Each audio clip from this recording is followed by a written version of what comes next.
BFM Business présente BFM Climat, l'émission. Les entreprises face aux défis climatiques. Thomas Asportas. Bonjour, bienvenue dans BFM Climat, l'émission qui vous aide à réussir votre transition climatique. Aujourd'hui, nous serons à Marseille chez Corsica Linea, la compagnie maritime qui relie la Corse au continent. Corsica Linea s'est fixé des objectifs de décarbonation très ambitieux et très complexes à atteindre. Notre reporter Philippe Indolbo est sur place et notre expert sera en plateau avec ses solutions. Puis nous parlerons immobilier, comment faire la bascule climatique d'un des secteurs les plus émetteurs de CO2. On verra ça avec deux dirigeants qui ont trouvé des modèles d'affaires verts, Nicolas Ponson de Redman et Sylvain Boja de Vestac. Et on terminera l'émission avec le journal du climat d'Antoine Poincaré, son regard tranché sur l'actu climatique. BFM Climat, on y va. Et on part donc à Marseille, chez Corsica Linea. La compagnie maritime veut se décarboner à marche forcée, mais les défis à relever sont considérables. Philippe Indolbo est sur place avec les équipes de Corsica Linea. Aujourd'hui, je vous emmène en mer à bord de Corsica Linea, un acteur clé des liaisons maritimes entre la Corse, le continent et l'Afrique du Nord. Et avec ces 9 bateaux juste derrière moi, la compagnie se trouve à un tournant stratégique face aux enjeux climatiques. Entre réduire, vous allez le voir, les émissions de CO2, optimiser la performance énergétique des navires et bien sûr embarquer tout un écosystème dans sa transition. Voilà les défis auxquels elle doit faire face. Alors ce que je vous propose, c'est d'embarquer justement avec moi pour en savoir un peu plus. Premier défi pour Corsica Linea, réduire ses émissions carbone de 40% d'ici 2030 et atteindre la neutralité en 2040. Et pour ça, la clé, c'est le passage à de nouveaux carburants comme les biocarburants ou les carburants de synthèse. Mais ces solutions sont encore peu disponibles, coûteuses et surtout loin d'être industrialisées. Je dirais qu'il y a environ 2-3 schémas possibles. Le premier, c'est celui que nous avons mis en place sur ce navire. Il consiste à, dans un premier temps, faire naviguer le navire, donc acheter un nouveau navire propulsé au gaz naturel liquéfié, au GNL, donc qui réduit déjà de 20% les émissions de CO2, en ayant en tête la perspective qu'un jour, on arrivera à naviguer au bio-GNL, voilà, qui permettra là de décarboner complètement la navigation. La deuxième piste qui existe vraiment pour les compagnies comme les nôtres, les compagnies maritimes, tourne essentiellement autour des carburants de synthèse. Là aussi, le carburant de synthèse, ça va être la conjugaison d'hydrogène vert et de CO2, on mélange tout ça, ça vous donne du biométhanol. Mais alors, pour faire tout ça, il faut qu'il y ait en France ou quelque part en Méditerranée une production d'hydrogène vert, c'est-à-dire issu soit du nucléaire, soit du photovoltaïque ou de l'éolien qui existe. Et tout ça est en train de débuter. Donc c'est des carburants qui existeront peut-être dans les années 2028-2029, mais pas avant. On n'a pas encore ce type de carburant disponible. Le carburant qui existe à court terme, mais qui sera notoirement insuffisant rapidement, c'est le biocarburant. Donc on arrive à trouver du biocarburant sur le marché actuellement, mais on peut le doser uniquement, je dirais, jusqu'à 25% des besoins d'un navire habituel.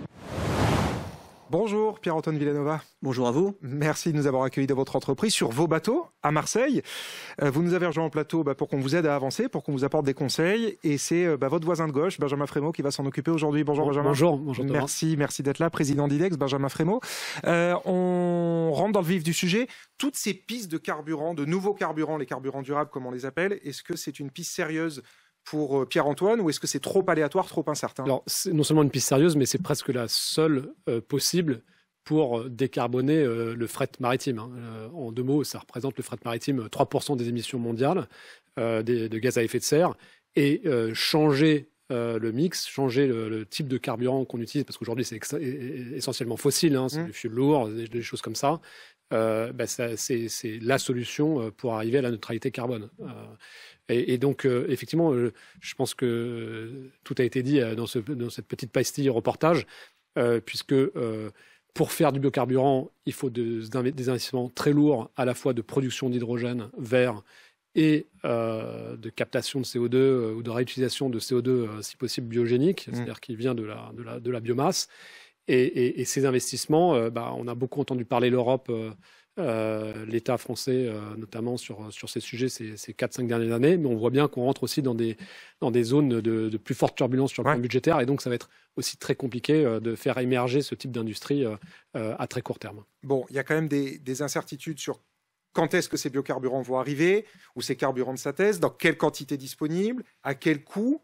C'est quoi le modèle d'affaires pour vous, Pierre-Antoine Villanova? Parce que pour faire simple, vous devez investir dans vos bateaux pour qu'ils accueillent des carburants qui vont coûter plus cher. C'est exactement ça. C'est pas hyper réjouissant d'un point de vue économique, non? C'est exactement ça. On doit, parce qu'on y croit d'abord, on fait ça parce qu'on y croit et on pense qu'il faut qu'on réussisse notre transition environnementale. Il faut qu'on investisse beaucoup d'argent pour que nos navires puissent accepter un carburant qui coûtera beaucoup plus cher. Le premier Combien? Un ordre de grandeur, ça représente quoi comme investissement? Ça va être à 2 à 3 fois plus cher. Ah oui. Le carburant coûtera 2 à 3 fois plus cher. Ouais. Et quand vous achetez un nouveau navire, par exemple, pour fonctionner au GNL, c'est un navire qui va coûter plus de 150 millions d'euros, par exemple. Ce sont des investissements massifs. On va investir plus de 400 millions d'euros, nous, sur la transition environnementale en 5 ans. D'accord. Donc, ce sont des investissements majeurs. Et on fait ça d'abord...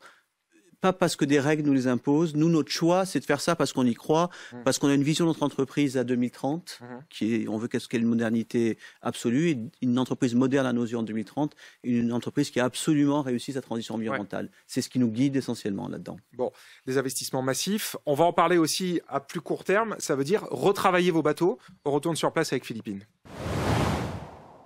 Deuxième défi, améliorer la performance énergétique de ces bateaux. Ces navires, avec une durée de vie moyenne de 30 à 40 ans, consomment beaucoup d'énergie.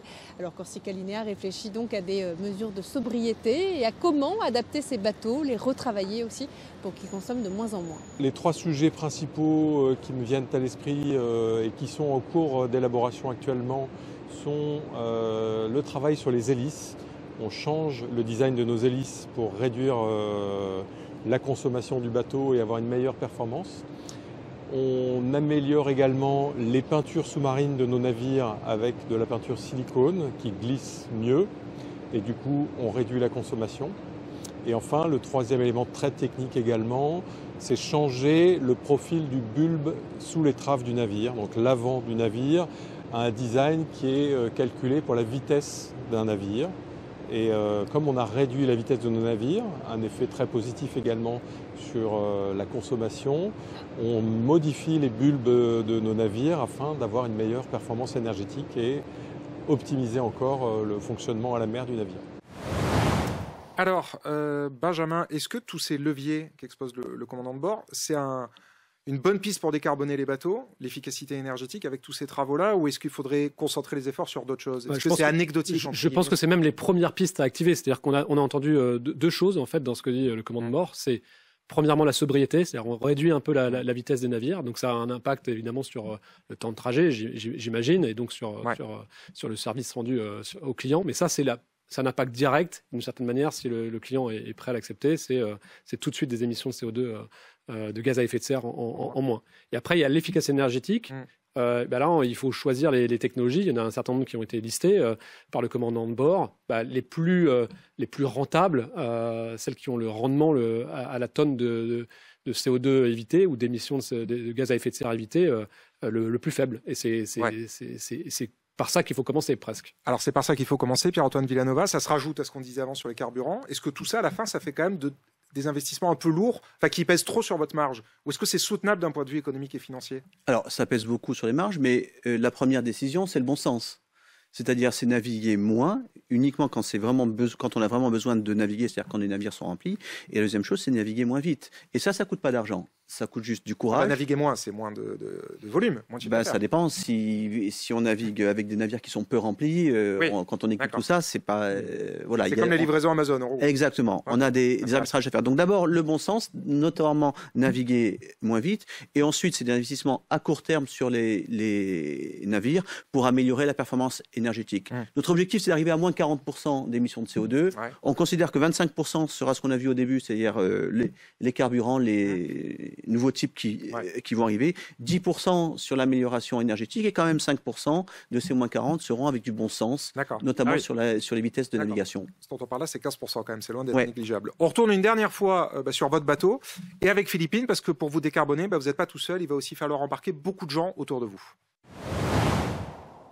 Et puis on arrive au 3e défi, celui d'embarquer tout l'écosystème dans cette transition. Ports, pouvoirs publics, énergéticiens, tous doivent participer à l'effort de décarbonation. Car si l'électrification complète des bateaux reste une utopie pour des trajets de 12 heures évidemment, le branchement à quai juste derrière moi est en revanche une réalité. Et il devient même obligatoire en Europe en 2030.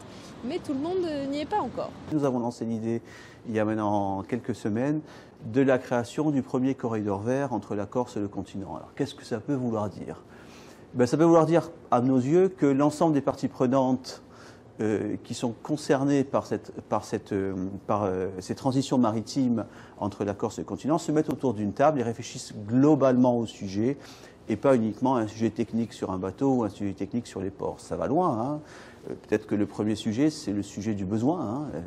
Est-ce qu'on fait naviguer des navires si on faisait naviguer des navires uniquement quand on en a réellement besoin, peut-être un sujet. Et si on arrivait à réduire le besoin, moi je serais très heureux le jour où on produira beaucoup plus en Corse, qu'on produira beaucoup plus de choses en Corse et qu'on aura moins besoin d'importer. Ben oui, ça réduira les besoins de fret, ça réduira peut-être le besoin de traverser, mais c'est pas grave, ça voudra dire que l'équilibre s'est trouvé. Voilà, c'est une des pistes qui est une piste hyper complexe et sûrement à très long terme. Et puis il y en a plein d'autres autour des carburants. Est-ce qu'il y a autour de Marseille et en Corse les producteurs de biocarburants, de carburants de synthèse, de carburants verts est-ce que l'écosystème se met en place pour arriver à fournir Qu'en est-il de la connexion à quai, de la connexion électrique à quai? Comment est-ce qu'on pousse tout ça? Voilà, donc je pense qu'en prenant le sujet de façon globalement, on peut arriver à tirer vers le haut. Et je pense que le mouvement sera tellement important que tout le monde va suivre. Parce que quand on a des sujets positifs, quand on a une dynamique qui est plutôt positive, généralement, même si les gens n'ont peut-être pas la conviction profonde initialement, on est pris par le mouvement et puis on suit. Alors Benjamin, hyper intéressant, beaucoup de choses à dire, même s'il ne nous reste plus que 2 minutes. Là, c'est le scope 3, les parties prenantes. Comment on fait pour les embarquer? Il y a des pistes de solutions qui ont été données. Il faut bien comprendre que le fret maritime, ce n'est pas que les émissions liées au transport, au mouvement du bateau, mais c'est aussi le bateau à quai qui a besoin de se climatiser, par exemple, et donc qui fait tourner ses moteurs. Là, on a entendu parler d'électrification des navires, notamment quand ils sont à quai. Ça veut dire aussi changer toutes les infrastructures portuaires pour que cette électrification du navire à quai soit possible. Et ça, ce n'est pas les compagnies elles-mêmes qui peuvent le faire, ou en tout cas une partie, parce qu'il y a une partie qui va être dans le navire et puis une partie qui va être à l'extérieur du navire, à quai.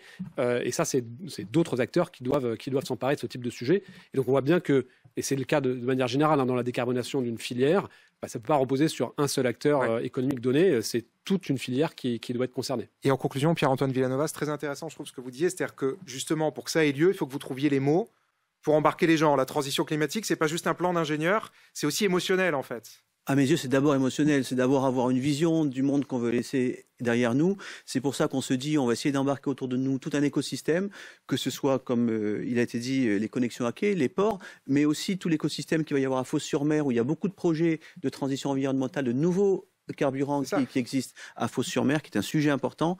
Donc, en ayant une vision, en proposant une vision qui est positive, on se dit qu'on va arriver à faire tomber des murs et à amener avec nous ce premier corridor vert maritime français que j'espère entre la Corse et le continent. Ce sera le mot de la fin. On essaie de trouver les mots dans BFM Climat en tout cas. Merci à tous les deux, Benjamin Frémaux, président d'IDEX, et Pierre-Antoine Villanova. Merci beaucoup de nous avoir accueillis chez vous et dans vos bateaux. Chez Corsica Linea. Allez, on a parlé transport maritime, on va parler maintenant d'immobilier, un autre secteur, s'il en est, qui représente des émissions.